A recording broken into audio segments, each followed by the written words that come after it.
Bonjour, bienvenue à toutes et à tous à cette nouvelle séance de découvrir le cinéma. D'habitude, c'est plutôt des films pour les adultes que je présente ici. Mais pendant les vacances, c'est à vous, les enfants, qu'on a eu envie de faire découvrir le cinéma. Alors aujourd'hui, tu vas voir Les Mésaventures de Joe. C'est un programme de 5 petits films, on appelle ça des courts-métrages. Je vais déjà commencer par t'expliquer ce mot, court-métrage, que tu ne connais peut-être pas. Court, ça veut dire que ce sont des petits films qui ne durent pas longtemps. Et métrage, ça ressemble à mètre. En fait, ça désigne une longueur.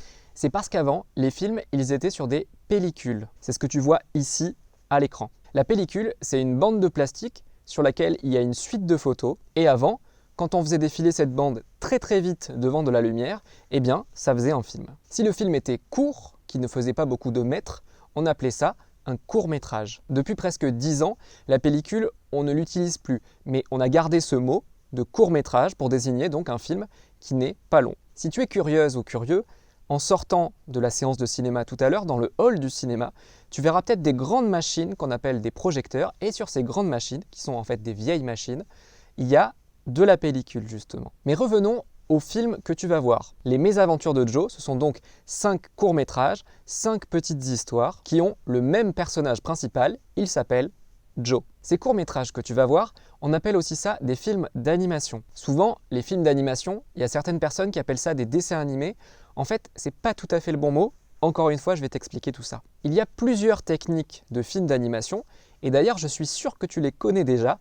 Je vais te les rappeler. Si je te parle du Roi Lion et de Blanche-Neige, ou plus récemment du Peuple Loup ou de La Vie de Château, ce sont des dessins animés. Comme leur nom l'indique, ce sont des films qui sont composés d'une suite de dessins que l'on fait bouger très vite et qui donnent donc l'illusion que les personnages bougent. Ensuite, si je te parle de Toy Story, de La Reine des Neiges, ou plus récemment de Baby Boss ou de Heimbo, ce sont des films en images de synthèse. Ça veut dire qu'ils n'ont pas du tout été faits sur du papier, mais uniquement sur des ordinateurs. Et après le dessin animé et le film en images de synthèse, il y a une troisième grande famille du film d'animation, une famille à laquelle appartient justement Les Mésaventures de Joe, le programme que tu vas voir dans quelques minutes. Ce sont les films d'animation en volume. Encore une fois, c'est un mot que tu n'as peut-être pas entendu. Souvent, certaines personnes utilisent un mot anglais qui est stop motion, mais il y a un mot français très utile, alors je te propose de l'utiliser. Ce mot volume, il nous indique que contrairement à un dessin animé où on va faire un film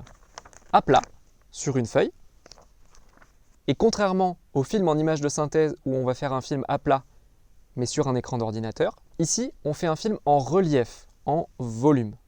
L'animation en volume, c'est donc des films qui sont faits avec des petits personnages qui sont dans une sorte de pâte à modeler. Tu en as peut-être déjà vu ou tu en verras peut-être plus tard dans des films comme L'île aux chiens, Chicken Run, Fantastic Mr. Fox ou Shaun le mouton. J'espère que maintenant tu en sais un peu plus sur le cinéma et sur le cinéma d'animation en particulier. Je te laisse maintenant profiter de ces 5 courts-métrages, Les Mésaventures de Joe. J'espère qu'ils te plairont. Je te souhaite une très bonne séance et je te dis à bientôt pour une nouvelle découverte de cinéma.